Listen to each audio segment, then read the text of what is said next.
निशा की माँ का देहांत हो गया था। 13वीं की रस्म करके अभी वो अपने घर आई थी कि भाभी का फ़ोन आ गया। हेलो दीदी, आपसे एक बात पूछनी थी, प्लीज़ बुरा नहीं मानना। हाँ सोनम, पूछो, क्या बात पूछनी है? दीदी, मम्मी जी की 2 सोने की चूड़ियाँ, एक गले की चेन, एक जोड़ी टॉप्स और कान की बालियाँ जो वो हमेशा पहने रहती थी, वो कहीं मिल नहीं रही। हमने उनकी पूरी अलमारी देख ली। हमारे आने से पहले वो आपके पास रह रही थी, तो उन्होंने आपको गहने के बारे में कुछ बताया था क्या?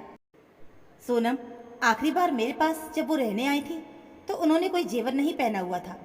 उल्टा मैंने ही उनसे पूछा था कि आपने अब की बार कुछ पहना क्यों नहीं, खाली हाथ और गला अच्छा नहीं लगता। तो वो बोली, अब इस उम्र में गहने कहाँ अपने साथ लेकर घूमूं, कौन जाने सफ़र में कोई चोरी कर ले, इसलिए गहने में तेरी मामी के पास रखाई हूँ। दरअसल निशा की भाई की नौकरी विदेश में लग गई थी। वो अपनी पत्नी व बच्चों संग माँ को भी साथ ले गया। 1 साल बाद आया। फिर 1 महीना रहकर जब वो जाने लगा तो माँ का वीज़ा नहीं लगा, इसलिए उन्हें निशा के पास छोड़कर चला गया। अब उसको 1 साल बाद ही आना था। निशा की माँ को लगा कि इतने समय तक बेटी के घर कैसे रहेंगी, इसलिए उसने निशा से कहा कि वो कुछ दिनों के लिए अपने भाई भाभी, जो कि निशा की माँ के घर के पास ही रहते थे, के पास जाना चाहती है। निशा ने अपने बेटे के साथ माँ को मामा के घर भेज दिया। इस तरह 2-3 महीने निशा की माँ अपने भाई भाभी के पास रहती और फिर निशा के पास आ जाती। देखते ही देखते कब समय बीत गया पता ही नहीं चला। जब निशा के भाई को आने में 1 महीना रह गया तो उसकी माँ ने घर जाने की इच्छा जताई, ये कहकर कि बहू बेटे के आने से पहले घर की सफाई करवा देगी। निशा ने माँ को बेटे के साथ भेज दिया था। भाई आ गया। निशा की माँ बेटे, बहू और पोते और पोती के साथ इतनी व्यस्त हो गई कि गहनों की बात कहने का उसे अवसर ही नहीं मिला। फिर एक दिन वो बाथरूम में गिर गई। उसके कूल्हे का फ्रैक्चर हो गया। उसका बड़ा ऑपरेशन हुआ और ऑपरेशन के कुछ दिन के बाद वो चल बसी। निशा बेचारी का तो वैसे ही रो रो कर बुरा हाल था। उसने सोचा भी नहीं था कि माँ उसके घर से हमेशा के लिए जा रही थी। उस पर ये गहनों की बात ने उसे और दुखी कर दिया। निशा से बात करने के बाद उसकी भाभी ने मामी से बात की तो वो साफ मुकर गई कि उनको तो बहन जी ने कोई गहने रखने के लिए दिए ही नहीं थे। उल्टा बिरादरी में शोर मचाना शुरू कर दिया कि माँ मरने से पहले बेटी के घर रह रही थी, उसने ही रख लिए होंगे माँ के गहने। निशा बेचारी दुखी थी कि परिवार वाले उसके बारे में क्या सोचेंगे। वैसे निशा के भाई भाभी को उस पर पूरा विश्वास था, क्योंकि निशा के पास ईश्वर का दिया हुआ सब कुछ था और वो अपनी माँ से बहुत प्यार भी करती थी। ऐसी ओछी हरकत करने की वो सोच भी नहीं सकती थी। जब कभी भी वो फ़ोन पर भाई या भाभी से पूछती गहनों के बारे में कि पता चला, तो वो यही कहते थे कि दीदी आप परेशान ना हो, गहने मिल जाएंगे। एक दिन मामी ने निशा को भी फ़ोन किया और बोली, तुम अपने घर में भी अच्छे से देख लो, कहीं गलती से बहन जी तुम्हारे घर तो नहीं छोड़ गई अपने गहने। निशा मामी को अच्छे से समझ रही थी कि वो कहना क्या चाह रही है। मामी जी, मुझे अच्छे से याद है कि उन्होंने मुझसे कहा था कि वो आपके पास अपने गहने रख कर आई हैं। तो तुम्हारा मतलब मैं चोर हूँ?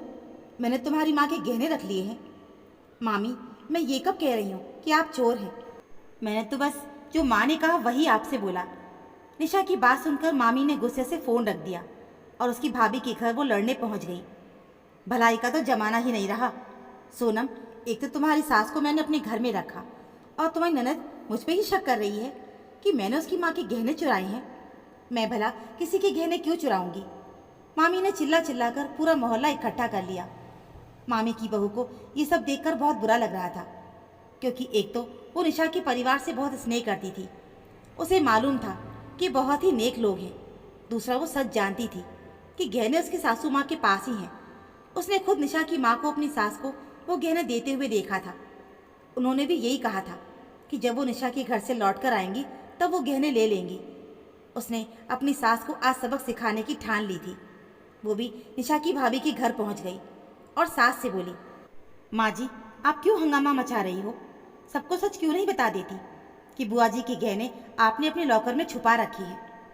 बहू की बात सुनकर मामी की हालत ऐसी हो गई मानो काटो तो खून नहीं। इससे पहले कि बात और बढ़ती, मामी चुपचाप अपने घर चली गई। निशा की मामा को इस बात की खबर नहीं थी। पर जब उन्हें बहू ने सारा किस्सा सुनाया तो वो अपनी पत्नी पर बहुत भड़के और बोले, भाग्यवान तूने मेरी बहन और उसके बच्चों का इतने सालों का विश्वास थोड़े से गहनों के लालच में आकर हमेशा के लिए तोड़ दिया। मेरी बहन के पति नहीं थे, वो और उसके बच्चे मुझे कितना मान देते थे, मेरे पर आंख मूंद कर विश्वास करते थे। उस बेचारी के पास तो तेरा जितना जेवर भी नहीं था, ले देकर ये 2-4 चीज़ें थी, उस पर भी तूने अपनी नीयत खराब कर ली। पति की बात सुनकर मामी रोने लगी और बोली, मुझे माफ़ कर दो, मुझसे गलती हो गई। दूसरे दिन मामा जी लौकर जाकर अपनी बहन के गहने लेकर आए और माफ़ी मांगते हुए उनके बहू बेटे को सौंप दिए। निशा को भी मामा जी ने फ़ोन किया और उससे पत्नी की गलती के लिए माफ़ी मांगी ताकि रिश्तों की डोर ना हो कमज़ोर। तो दोस्तों, हमारी आज की कहानी में बस इतना ही।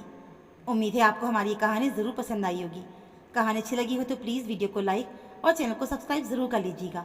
मिलते हैं फिर एक और ऐसी नई कहानी के साथ। कहानी सुनने के लिए आप सभी का बहुत बहुत धन्यवाद।